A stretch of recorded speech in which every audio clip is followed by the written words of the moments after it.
Come in. Hi there. Hi, how are you? I'm very good, how are you? Doing very well. James Barclay, Adobe. Nice to meet you. Hans on. Hi, James. You okay? I'm doing very well. Good stuff, good stuff. Do you mind if I set up my laptop and stuff? Not at all. Please do. Is that okay, yeah? Right, thank you. I'll just use this charger over here. Listen, my laptop doesn't have the best battery. No? I don't want to die when I was halfway through the conversation. Sure. I was speaking to Dr. Eckmurf yesterday. I had a really good meeting with him. I like him. Yes, it was something that I was quite passionate about several years ago. I just have not had the time because of my duties here to do it much of late. How did you get into that? Couldn't afford an airplane, so I had to go with an unpowered flight. It's really true. It's a step down, isn't it? Sure. Oh, you never catch me up there. Never catch me up there. Not the biggest fan of heights, you could say. No? Nah, not at all. Well, thanks very much for meeting me today. Sure. I was speaking with Dr. Eckmurf yesterday, basically seeing how us at Adobe will be able to help the university improve. So I was looking to speak to yourself, obviously the expert in IT, about how we'd implement that and how it would work with yourselves. Sure. So, what I'd first like to do, if you don't mind, is I'd like to find more of an insight into the university for yourself and see your perspective on things. Good. Sorry. So, my general charter is student engagement and student outcomes, which essentially means moving the needle north on graduation rates and academic success. Okay. I believe that we are going to do that going forward by delivering curriculum in a more engaging and meaningful way. And the idea behind this is that we've got students coming on campus who have smartphones and laptops and the generation that is accustomed to really rich media and digital content, and Chalk and Talk is simply not engaging them today the way that perhaps it has done historically. So we're looking to partners like you to see what kind of solutions are out there. Certainly. And strategic-wise, do you have some sort of measures in place that you're looking towards, like some goals you've got? Well, clearly you want to limit the 12% or shrink the 12% of the population that we have that are essentially dropping out or disappearing annually, as well as growing our student footprint to any degree possible. Obviously, funding is tied to enrollment, so the higher that we can drive on enrollment, the more funding that we receive. Okay.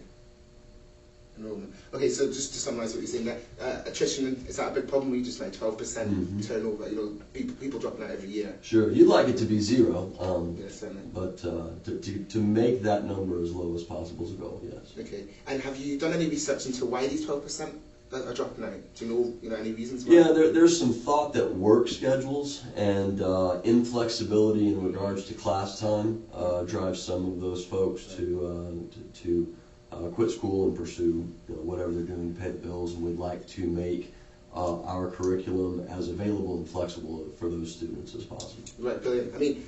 I'll go into more detail on it later, but what you're saying there about work being one of the things that are putting people off university, that's something that I'm really confident we'll be able to fix. I'm pretty confident we'll be able to reduce this figure. Okay, so I'll touch into more detail on that as well. Okay. So, your role is in a university. How long has it you've been working here? 15 years or so. Okay, and have you seen any significant changes towards more IT literacy? Yeah, I think the digital divide has quite frankly increased rather than shrank over the years. And what I mean by that is we've got faculty and staff who are not digital natives, but we've got students who are coming onto campus who are increasingly more and more digital natives, if you will. And that divide, I think, is the very reason that we are not engaging the students to the degree that we could. So my task is to, under a constrained budget, roll out campus-wide solutions that bridges that gap that are palatable for faculty and staff that aren't the digital natives. Okay. So you said, over the last few years, you've seen that divide widening. Have you attempted before now to do anything to bring both the lecturers and the students up to one level? Have you tried to do anything like that? We have. In fact, we've rolled out some of your competitors' products in the virtual or in the distance learning space. Wimba, WebEx, Illuminate. So one of the things that I would like to understand as we have this conversation is what differentiates your product from theirs. And then I'd also like you to touch on perhaps if there are applications that this could benefit outside of distance learning. Because my budget is so constrained, I've really got to get, or at least I attempt, in an attempt to drive return on investment, I try and cover or bridge as many gaps as possible with any solution. So keep that in mind as you're walking me through your presentation. Perfect. Thanks very much for that. Okay, I mean, we'll certainly have a look at that. Before we go into more detail about the Connect Pro product itself, can I ask what problems you had, or what problems you had with the competitors you tried to use before? I would say a little buggy in their rollout, and not all of them were particularly cost effective. Again, because of budget constraints, you could show me a solution that's incredibly elegant and efficient, but if it's not cost effective, there's not a lot that I can do with it. Certainly. I mean, we all have our restraints, I understand that. Okay, but I mean, what I'd like to do is have a look at, give you a brief presentation, just show you exactly how the material works. Okay. I'll show you on here just now. So, it's a web-based program. Okay, it's very simple to use. You can use it for any computer. 98% of the computers that are attached to the internet, you can use it through. So it can be a Mac, it can be Windows. There's no limitations there. And why is that? It's because it goes through. We use the Flash plugin from Adobe, which most computers have.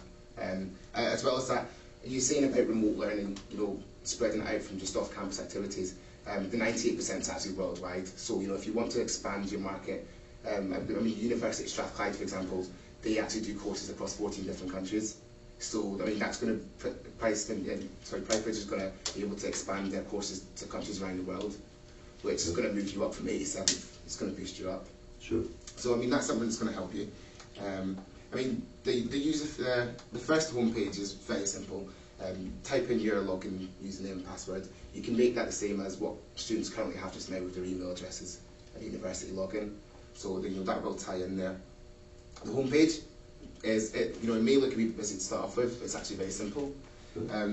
This is where if anyone comes into a classroom or into an online meeting, this is where they'll be diverted, the straightaway place. The professor or whoever's teaching the class, the user will be able to upload the information such as PowerPoint, JPEGs or videos, and it comes up on the screen. If they've got a camera or a microphone, they'll be able to see themselves up here. Students will also be able to see them. And there's also sort of an application to show that all the people that are in the room.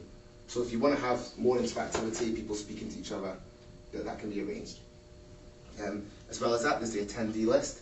So it's like an online register. It's a lot simpler than getting people to say, I'm here, I'm here. You can actually see who's logged in at a certain point in time. Good. We've also got a chat function. People can speak verbally if they've got microphones, but not everyone has that. So we have got a chat function there that people can actually type their information into. So as we walk through this, can you tell me, as I'm looking at this, what differentiates your product versus an Illuminate or a Lumba? The biggest thing that I've found actually is the flexibility. It does have a clear structure, but it's very flexible with the things you can do. You can actually set up polls in seconds. You can have surveys and stuff like that, and it's not that hard to use. I know in the past when I've tried to use, before I worked for Adobe, when I tried to use other products, it wasn't very easy to use. Sometimes I'm not the type of person that looks through manuals, but had to look in the book to see how it works. This is one of these things that, with a couple of tries, is sorted. You can find out how to use it, so it's not, it's very, very user friendly. There's a couple more shots I want to show you, and then we'll move on. This is actually being used. This is someone got a presentation on here. They've got a poll, so people can actually react to it. They can say, look, I don't understand this. You can say, look, how many people are ready to move on? If 40% of the people say, oh, I'm not ready to go on, then the user can decide what to do there. They can create breakout rooms, so they can say, look, you 40%, here's a wee project, you can work on that. 68%, we'll move on.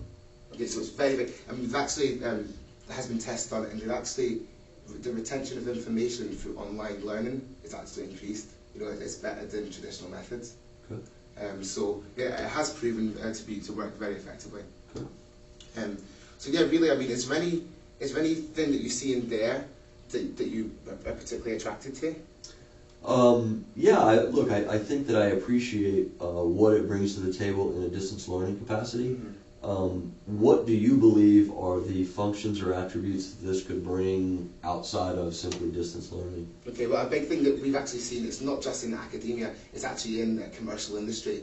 So we understand that the university will have meetings with other universities or sponsors around the world. There's actually a meeting function which is not as simple as one person speaking to a class. It's a more interactive interface and everyone can see everyone in the room. So a big thing that will help you is, not just when teaching to people, you'll be able to use this in relations in a business sense as well. Interesting, okay. So now let's talk about actual implementation. How does this get rolled out? Okay, well, to sort of to answer that, I mean, first I need to see what you've already got. I mean, do you have a server on campus this time? We certainly have a data center. I guess my question at its core was, is this something I host? Is this something you're going to host? What is the cost associated with maintenance? Okay, well, I mean, the maintenance is all included in that. So once we've signed the paperwork, finalising the deal, that is included and there's no additional cost that way. What I would say is, if you've got a server on campus, depending on how many users you've got, you wouldn't need any additional.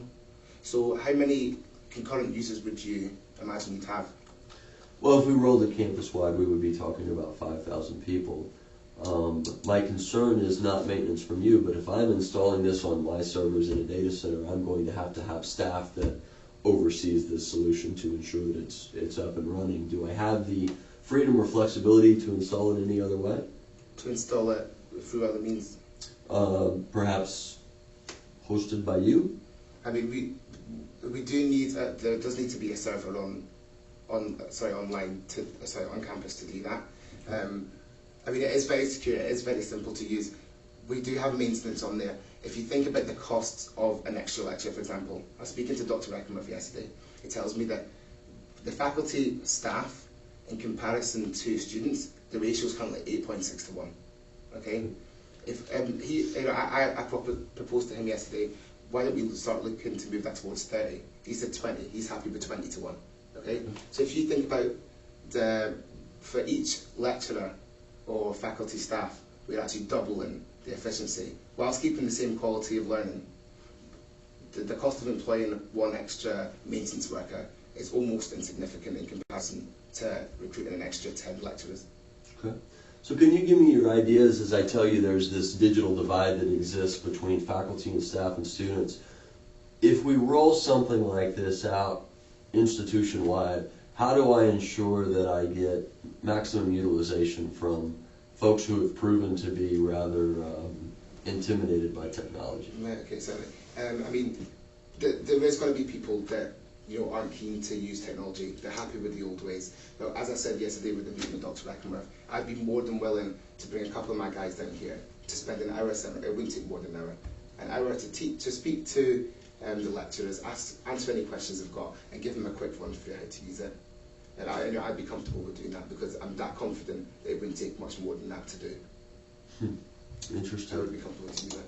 Okay. I mean, is there any more questions you've got about the software itself? I don't think so. I mean, I think you've walked through some of the differentiators between you and your competition. Obviously, I don't know your cost structure yet, but I don't know that we're to the point of having that conversation. I am concerned with rolling something out enterprise-wide and getting the level of utilization that I've got to have because, again, return on investment is such a critical component for me. I do appreciate the fact that my people could use it for meetings as well as distance learning. You are at least hitting more than one bucket of need for me in that capacity. What do you believe are appropriate next steps? Okay, well, could I ask who would make the purchasing decision in this scenario? Who is it that gives the final go-ahead? Your next meeting would be with Dr. Brongule, okay. And he would give you some guidance in regards to really rolling something like this out in time frames. Okay. Well, what I would like to do, Dr. Reckenworth says that he has invited me to a meeting with the boards to show them in more detail how it works. I'd love to invite you to that also. And what I'd also like to do when I leave today is to email you more details. I'll get my IT people to give you the full specification about the product as well, just to make sure if there's any last questions you've got, it's all there. Okay.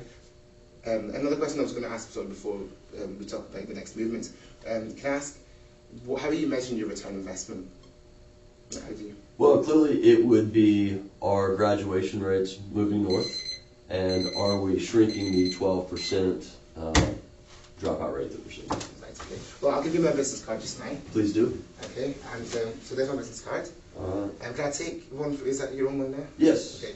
Well, what I'll do is I'll email the details over, Okay. and I'll look forward to meeting. I'll hopefully see you there. Okay. All right. Right. Thanks very much. Good job. Thank you. Bye.